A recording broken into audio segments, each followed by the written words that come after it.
Hello दोस्तों, हमारे अपने यूट्यूब चैनल बिहार एजुकेशन विकास में आपका स्वागत है।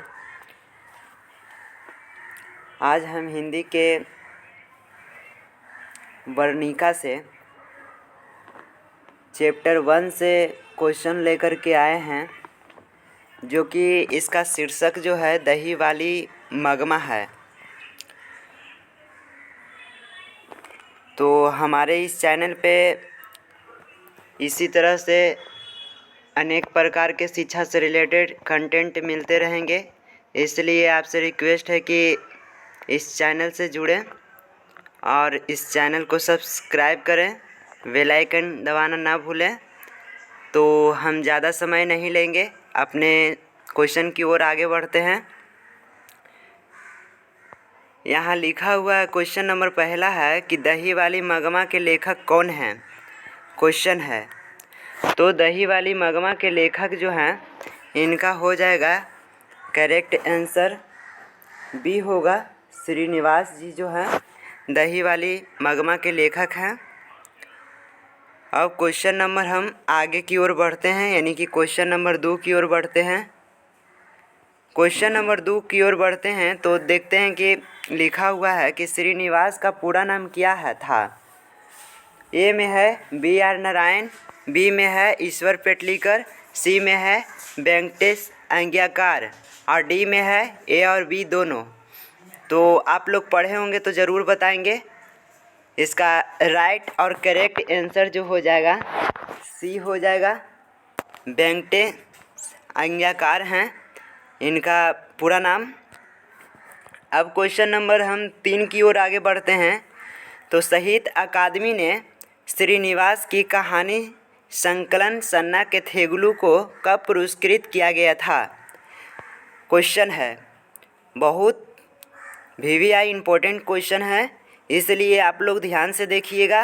एक एक क्वेश्चन एक एक नंबर के लिए होता है ज़रूरी, तो इसलिए इसका क्वेश्चन जो है बता दिए कि साहित्य अकादमी ने श्रीनिवास की कहानी संकलन सन्ना के थेगलू को कब पुरस्कृत किया गया था। तो इसका करेक्ट आंसर जो हो जाएगा ये हो जाएगा 1968 ईस्वी में किया गया था। अब क्वेश्चन नंबर हम आगे बढ़ते हैं, यानी कि क्वेश्चन नंबर 4 की ओर आगे बढ़ते हैं। तो क्वेश्चन कहता है कि मगमा क्या बेचती थी। तो आप लोग ज़रूर पढ़े होंगे कि मगमा क्या बेचती थी। तो मगमा जो थी दही बेचती थी। मगमा क्या बेचती थी, दही बेचती थी, यानी कि करेक्ट आंसर सी हो जाएगा इसका। क्वेश्चन नंबर 4 का सही और करेक्ट आंसर सी हो जाएगा। अब क्वेश्चन नंबर 5 की ओर बढ़ते हैं। क्वेश्चन है कि मगमा किस गांव की रहने वाली थी। तो ए में है वेंकटपुर, बी में है रांची, सी में है बिहार, डी में है इनमें से कोई नहीं। तो आप लोग जानते होंगे इसका, क्योंकि बहुत आसान क्वेश्चन है। इसका जो आंसर होगा ये होगा, मगमा जो है वेंकटपुर की रहने वाली थी। क्वेश्चन नंबर 6 की ओर आगे बढ़ते हैं, यानी कि 6 नंबर क्वेश्चन, वेंकटपुर कहाँ था। क्वेश्चन है कि वेंकटपुर कहाँ था। तो ए में है अबलूर के पास, बी में है कुआं के पास और सी में है कटिहार में और डी जो है इनमें से सभी। तो आप लोग बताइए इनमें से सभी कौन होगा। तो ये जो होगा इसका करेक्ट आंसर जो है अबलूर के पास था। वेंकटपुर कहाँ था, अबलूर के पास। ठीक है। अब क्वेश्चन नंबर 7 की ओर आगे बढ़ते हैं। तो मगमा दही कहाँ बेचती थी। क्वेश्चन है भाई, इसमें बताना होगा जो सवाल पूछेगा, क्योंकि कहानी आप लोग पढ़ लिए हैं तो वो में आप ज़रूर सुने होंगे कि दही मगमा कहाँ बेचती थी।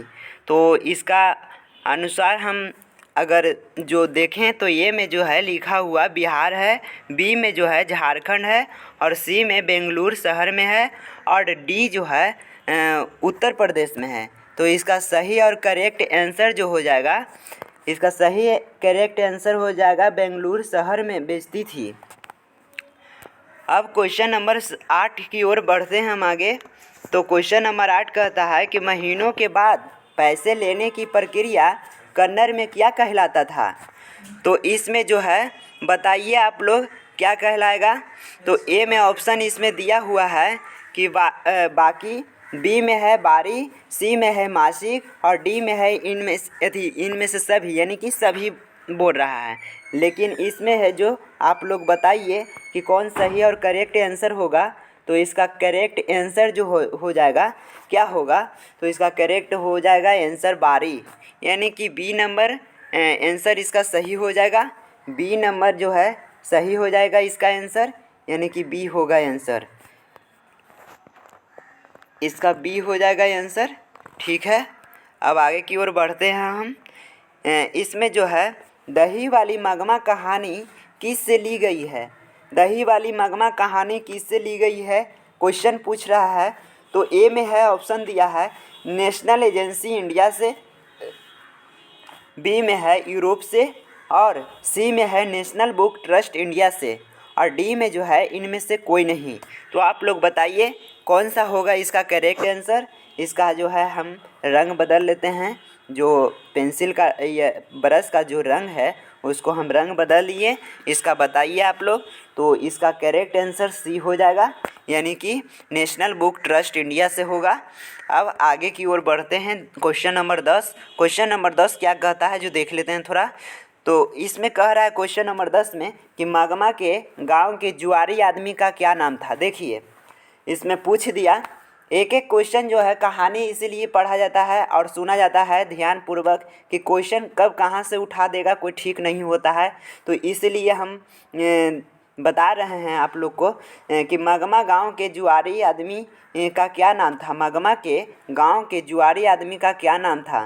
तो आप लोग जानते होंगे, ये कहने का ज़रूरत नहीं है, लेकिन देखिए इसमें ऑप्शन दिया हुआ है 4, आप लोग बताइएगा। ए में जो है रामू, बी में है श्याम और सी में है रंगप्पा और डी में जो है नजमा। तो यहाँ पे देखिए रामू तो नहीं होगा। क्वेश्चन नंबर जो ऑप्शन है ए, ये नहीं होगा, काहे है कि रामू का चर्चा नहीं किया गया है। बी भी नहीं होगा, बी नहीं होगा, इसमें श्याम भी नहीं चर्चा है। डी सी हो जाएगा, सी हो जाएगा करेक्ट आंसर इसका। इसका करेक्ट आंसर सी हो जाएगा। मगमा के गांव के जुआरी आदमी का क्या नाम था? तो रंगपा था। ठीक है, अब आगे बढ़ते हैं। Question number 11। क्वेश्चन नंबर 11 क्या कहता है कि मगमा अपना सारा दुख किसे सुनाती थी? मगमा जानते होंगे आप कि हमेशा ये अपनी बहू से लड़ती थी। किसके लिए? तो अपने पोते के लिए लड़ाई को लेकर के लड़ती थी। इनको कदापि अच्छा नहीं लगता था जब इनका पोता जो है पिटाता था अपनी माँ से, तो इसलिए अपने पोते के लेकर लड़ाई करते रहती थी बहू से। तो इनका जो सारा दुख था, मगमा अपना सारा दुख किसे सुनाती थी? तो ऑप्शन ए है श्रीनिवास की माँ को, बी जो है श्याम को और सी जो है नंजमा को और डी जो है इनमें से कोई नहीं। तो ऑप्शन इसका सही हो जाएगा, ये करेक्ट आंसर हो जाएगा। ये जो है मगमा अपनी सारी दुख जो है किसे सुनाती थी? तो श्रीनिवास की माँ को सुनाती थी। क्वेश्चन नंबर आगे बढ़ते हैं 12 की ओर। क्वेश्चन नंबर 12 कहता है कि मगमा का विवाद किसके साथ हुआ था? देखिए अभी हम बता ही रहे थे, तो आप जानते ही होंगे, हम बता दिए हैं। पोते से मतलब बहू से होता था, पोते को लेकर के। तो इसका करेक्ट आंसर तो एकदम बिल्कुल सही हो जाएगा, बहू के साथ। इसमें कोई दिक्कत वाली बात नहीं है। मगमा का विवाह किसके साथ हुआ? तो बहू के साथ। अब क्वेश्चन नंबर हम 13 को देखते हैं। क्वेश्चन नंबर 13 कह रहा है क्या? क्वेश्चन नंबर 13 कह रहा है कि जुआरी आदमी रंगप्पा, यहाँ मिस्टेक हो गया है थोड़ा सा, यहाँ पे हम बता देते हैं आपको लिख करके कि जुआरी आदमी रंगप्पा मगमा से, यहाँ पे मगमा छूट गया है, मगमा से क्या चाहता था? तो क्या चाहता था जी, आप लोग बताइए, क्या चाहता था? पैसा चाहता था। मगमा से क्या चाहता था? ऑप्शन में पैसा चाहता था, क्योंकि इसमें ऑप्शन ही दिया हुआ है। ए में है जो कि पूरी, और बी में है दही, सी में है पैसा और डी में है डॉलर। तो ये पैसा चाहता था क्योंकि जुआरी आदमी था। अब देखिए क्वेश्चन नंबर 14 कह रहा है क्या, कह रहा है कि रास्ते में कुआं के नाम क्या था। रास्ते में कुआं के नाम क्या था। ऑप्शन में ए है अमराई का कुआं, बी है अमृत का कुआं, सी है दोनों और डी है इनमें से कोई नहीं। तो इसमें बताइए कौन सा होगा सही करेक्ट, और आंसर हो जाएगा इसका ए होगा। क्या होगा, ए होगा, ए हो जाएगा इसका करेक्ट आंसर। अब आगे बढ़ते हैं क्वेश्चन नंबर 15 की ओर। क्वेश्चन नंबर 15 क्या कह रहा है कि मगमा सबसे ज़्यादा किससे प्यार करती थी।